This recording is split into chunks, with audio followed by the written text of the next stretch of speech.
video cut off, so we'll take it with the gracilis.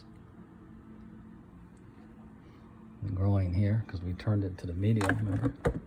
Had it like that, we turned it here, we got the gracilis. A lot of these are adductors. Contract and pull your leg in.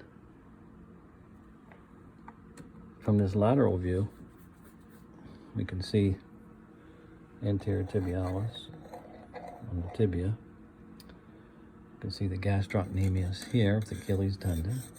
And there's the soleus under the gastroc. Turn this and look at the, hopefully we can catch that there.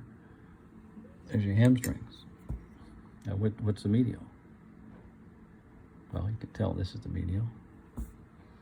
And if you got to, look down here. Big toe, medial. So the medial one is the semitendinalis. That's the biceps femoris. This is the third part of the hamstrings.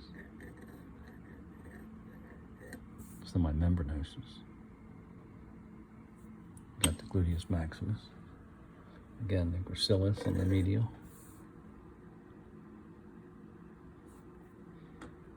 A lot of bones, muscles in the foot, but a lot of these, again, on the anterior here. A lot of these muscles are going to move your toes. They have to look how long tendons they have. That's your anterior tibialis in the front.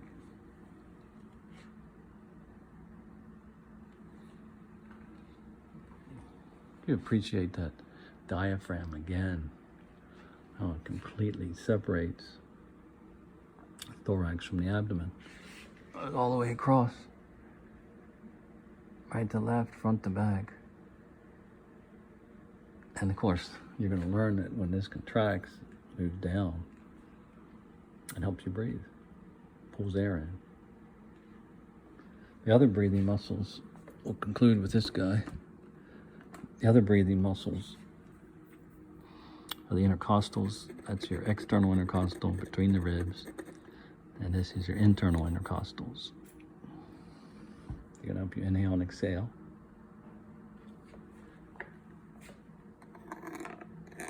Pectoralis major. While I go over these, let me take that chance to go over some of the insertions, origins, and what they do. So I got my list here, just in case I forget.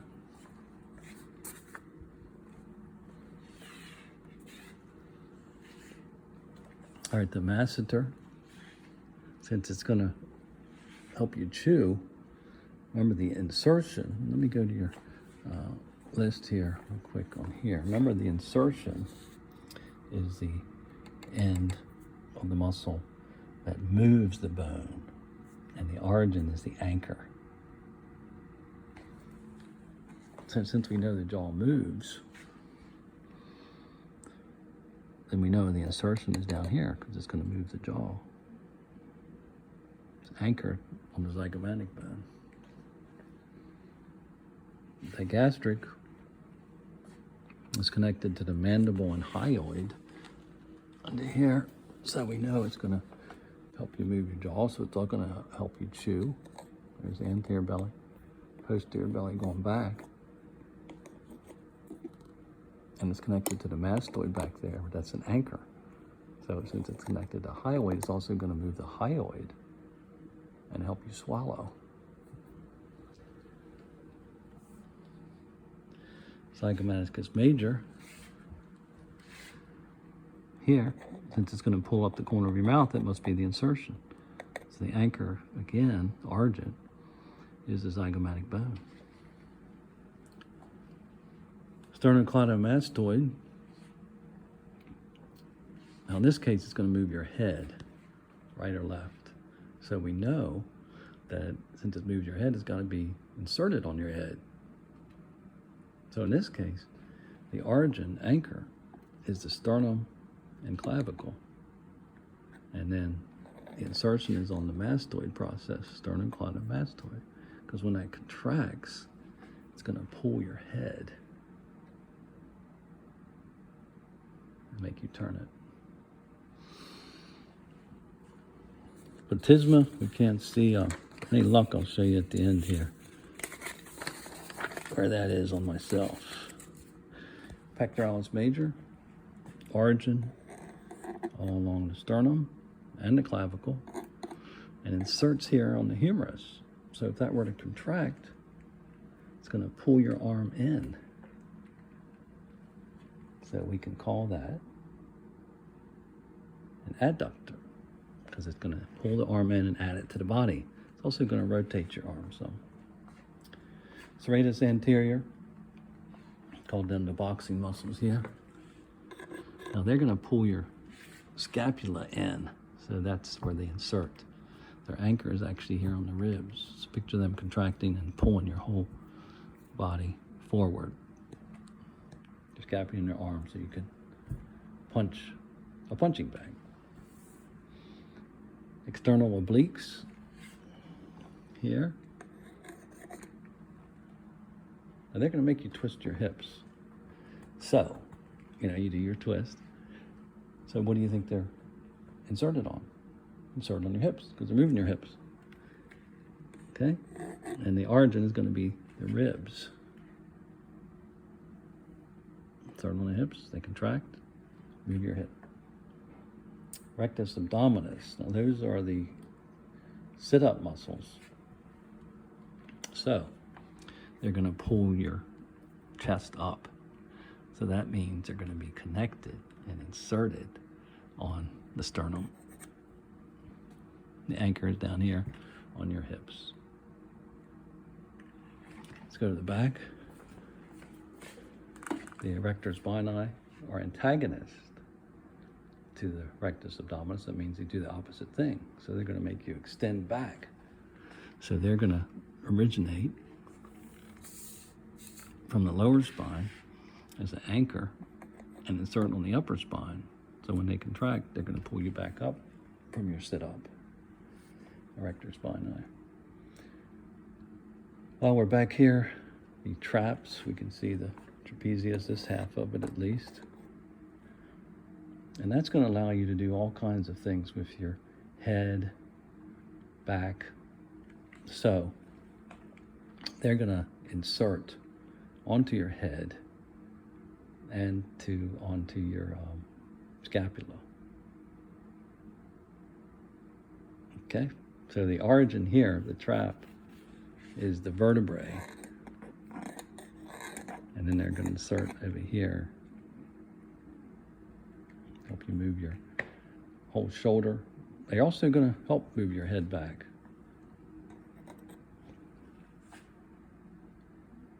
When they contract.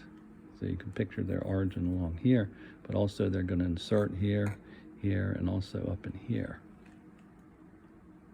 Very versatile muscles. A lot of times you can see the traps from the front, as I showed you a picture of a person in the lab study slides. The traps often stick up here in the front, especially if they're well developed. Platysma dorsi, origin here, insertion on the humerus. So they're also going to adduct the arm like the pecs and rotate the arm. Turn the page. The deltoid. Here it shows it nicely. Deltoid is going to originate here, scapula and clavicle. They're going to insert on the lateral part of the humerus.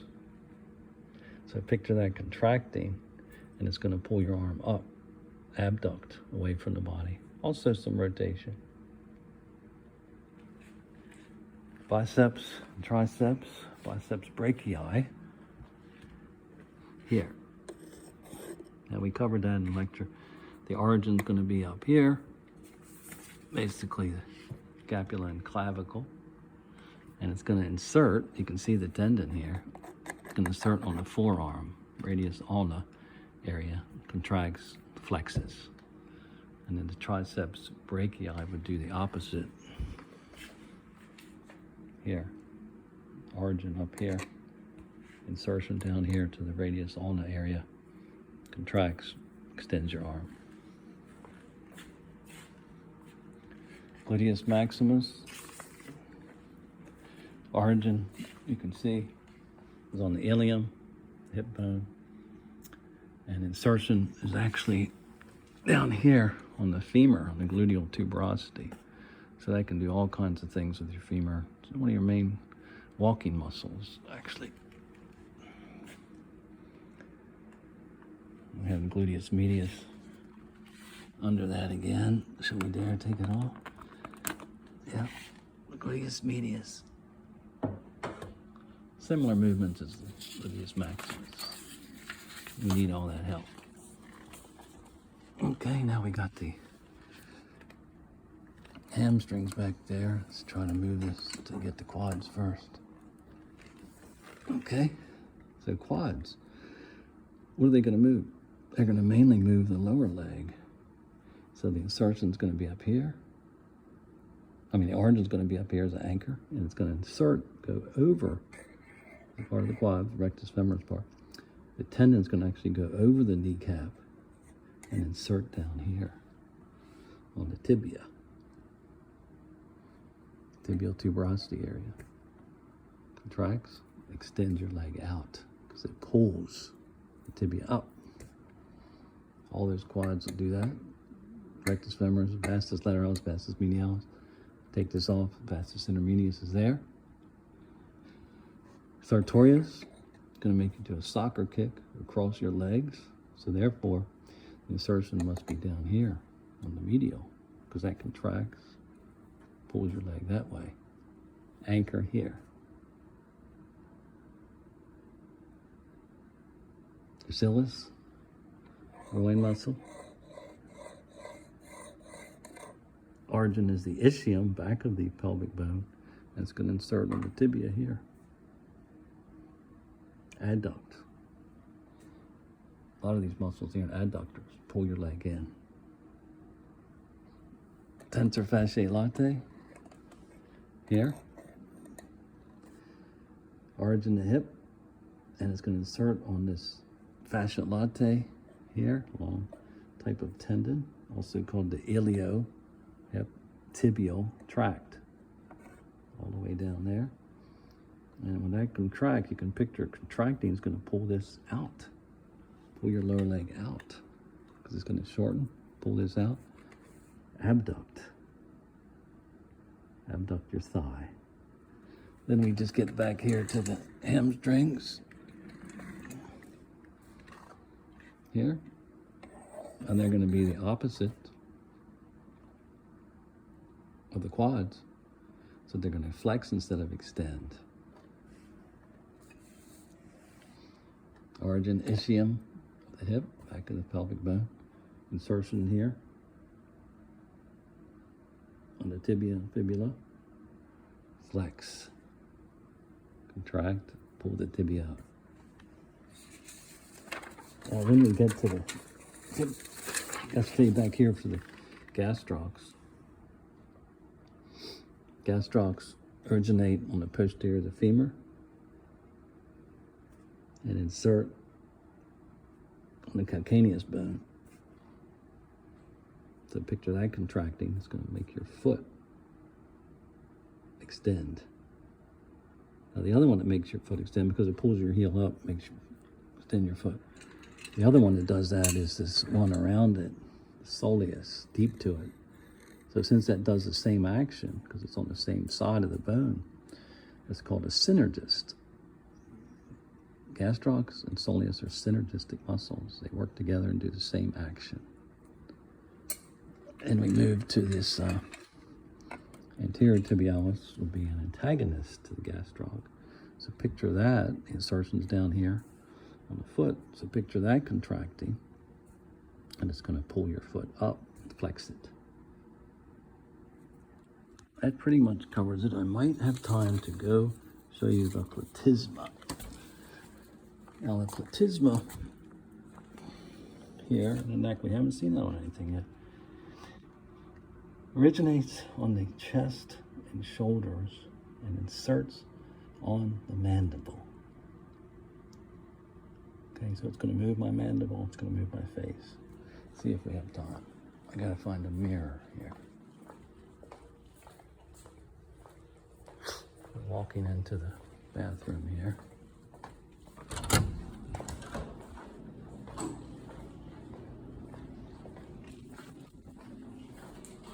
Make sure I'm going in the right one.